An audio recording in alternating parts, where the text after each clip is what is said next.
Perkenalkan, nama saya Zahra Nadia Hoirunisa, perwakilan dari kelas 7 ingin membawakan sebuah cerita dongeng. Dongeng yang saya ingin sampaikan berjudul Nuaiman Menculik Unta. Ada seorang lelaki tergopoh-gopoh berlari menuju pasar. Langkah kakinya mantap tertuju pada suatu warung makanan. "Tolong bungkuskan roti, kurma, dan susu untukku. Nanti kau ambil uangnya di masjid. Aku selalu berada di sana."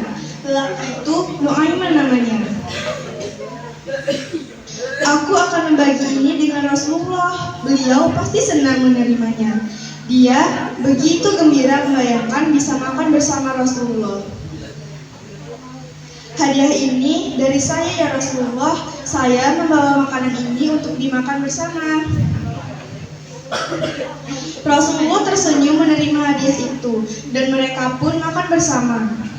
Sesaat kemudian, pemilik warung datang ke masjid. Ia pun menghampiri Nuaiman. "Permisi ya Rasulullah, saya ingin berbicara dengan Nuaiman." Setelah Rasulullah memberikan izin, pemilik warung pun berbicara kepada Nuaiman. "Wahai Nuaiman, aku datang untuk mengambil uang atas makanan ini." "Ya Rasulullah, aku ingin sekali memakannya. Jadi aku membelinya dan membawanya ke sini agar kita bisa makan bersama. Namun engkaulah yang harus membayar." Rasulullah pun tertawa mendengar alasan Nuaiman ini, dan beliau pun membayar harga makanan tersebut. Nuaiman memang berbeda dengan para sahabat lainnya.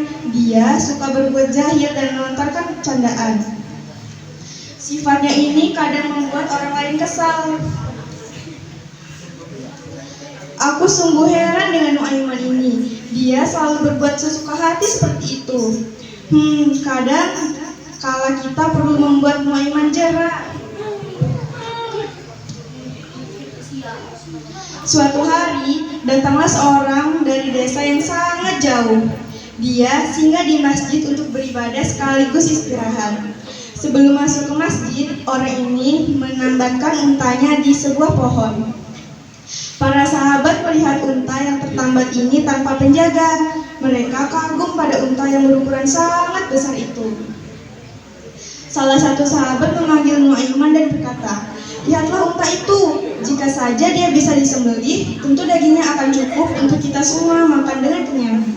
Sekaligus bisa diberikan kepada fakir miskin." Nuaiman pun tertawa. Dia berpikir jika memang unta itu tidak ada pemiliknya, tentu tidak apa jika dia menyembelihnya. Toh ini juga semua untuk kepentingan umat banyak. Setelah para sahabat itu pulang, Nuaiman pun mulai beraksi. Dia melepaskan tali yang mengikat si unta, lalu membawanya pergi. Beberapa jam kemudian, Nuaiman sibuk dengan proses penyembelihan unta. Dia membagi daging unta itu, ada yang untuk dirinya sendiri, para tetangganya, para sahabat, serta orang-orang lainnya yang kekurangan. Nuaiman membawa satu kantong besar daging unta. Dia bermaksud membawanya ke masjid dan membagikannya kepada para sahabat lain. Baru saja masuk ke halaman masjid, Nuaiman mendengar suara ribut-ribut. Nuaiman menghampiri salah satu sahabat dan bertanya, "Ada apa ini?" Salah seorang tamu Rasulullah kehilangan untanya. Apa itu yang kamu bawa?" "Ini daging unta." "Hah?" Salah satu sahabat Rasulullah terkejut.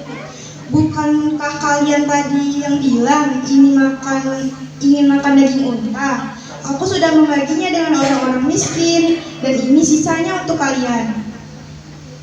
"Sungguh celaka, bagaimana kamu bisa menyembelih hewan tanpa berpikir dulu? Sekarang pemilik unta itu sedang kebingungan mencari di mana untanya berada.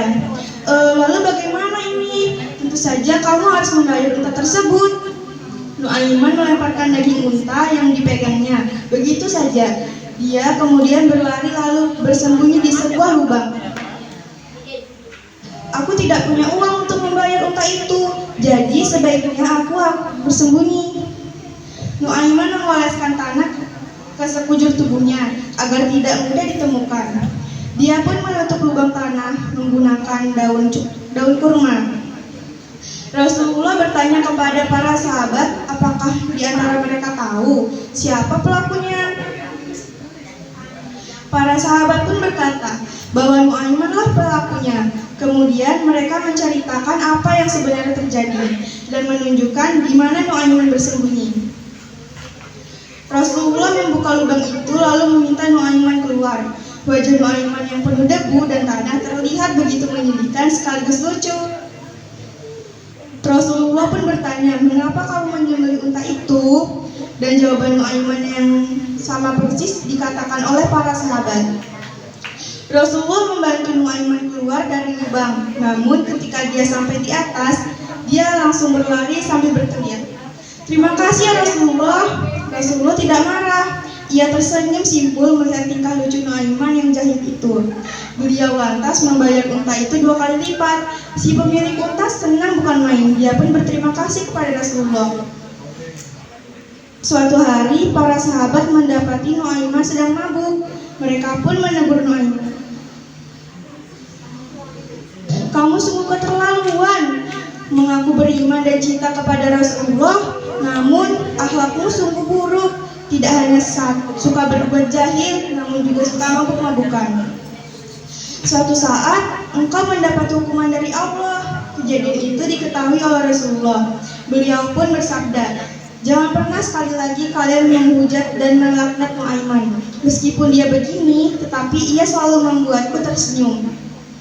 Inilah kisah Nuaiman yang selalu membuat Rasulullah tersenyum. Kelak Nuaiman akan masuk surga dengan wajah tersenyum. Begitulah sabda Rasulullah. Sekian dongeng singkat